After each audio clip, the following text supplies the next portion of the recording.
Ating gagawin yung next dish natin, panoorin muna natin ito. Chef Boy, may anak akong dalagita na in love. Tapos, nag-break agad. Lately, madalas umiyak ang anak ko. At syempre bilang nanay, gusto ko naman siyang i-cheer up. Chef, di ba ang pagkain nagkakapagpasaya rin? Patulong naman, please. Chef Boy to the rescue! At nandito, pakikilala ko po ang isang mom na sa aking tabi ngayon. Nandito na nga ba sa tabi ko? Si Mami Jane Reynon. At siya ay may pasan-pasan problema sa kanyang anak. Parang nakakaisip kasi ako ng magandang idea. Wow. Na ano naman po yun? ipagluluto ko siya. Ano bang hilig niya? Ang pinaka-paborito niya, hipon. Wow! Naku, hipon. Tama-tama. Dahil ang gagawin natin, the best yan kung hipon. Dahil ang tamang-tamang gagawin natin ngayon ay ang Magic Almond Shrimp Balls. Excited. Okay. So yun, masolusyon na yung problema mo sa gagawin natin ngayon. Sana nga po, Chef. Okay. So ito po yung ating hipon. Peeled shrimps na po siya. At nandito yung ating tinapay na nakababad po sa tubig or sa milk. Then may bacon. Tinitwist natin. At mayroon tayong dahon ng parsley. At ito naman po yung tinatawag natin na spring onion. At mayroong almond, ha? Iba ito. So, gagawin natin, nilagay natin dito sa ating food processor. Opo. Kasi paborito rin ng anak ko ang bacon. Kaso, ang problema kung walang bacon sa bahay, ano kaya ang pwedeng ipalit? Pwedeng, kung walang bacon, pwedeng ham, pwede ring sausage, at least may karne. Kasi mga bata, alam mo, mahilig din sila sa parang imbento. Kinakailangan yung ating mga anak, inganyuhin mo na hipon na naman, okay? Isda na naman. So, lagyan mo ng kunting bacon para matwist ng iba. So, gigilingin natin. Tinawag tayong tumigil mga nanay at tatay. So, ilagyan natin yung bacon. Right? Then, ilagay natin po yung tinapay. Para masarap, lagyan natin ng almond.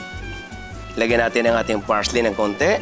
At saka yung spring onion kalahati para may kulay. So, pagigilingin natin.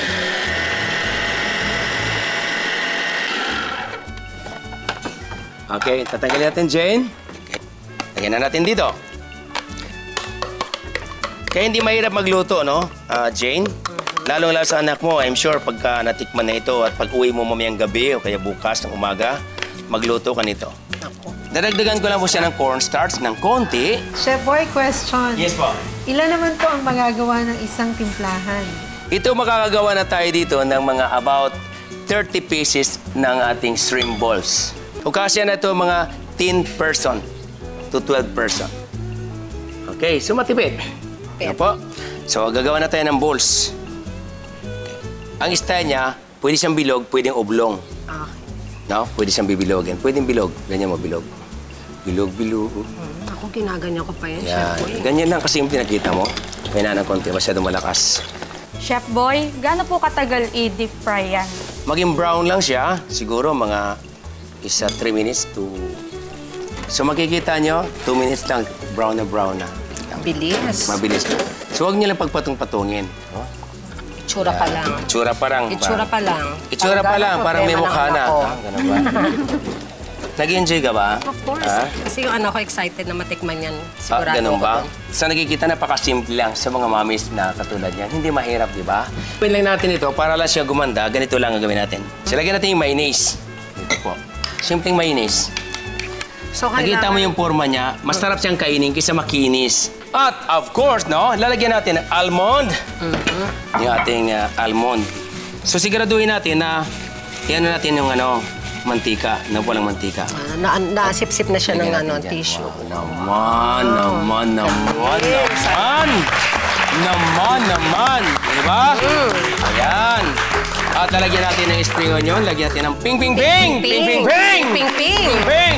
At yung parsley, ping, ping, ping, ping, ping, ping, ping! Okay, kailangan may ping, ping. There it is! Magic Almond Shrimp Balls. Kainan na! Sarap. Yan. Enjoy. Yan, enjoy! O, dito ka sa kabila. Kala mo, ha? Sama-sama lahat yung lasa.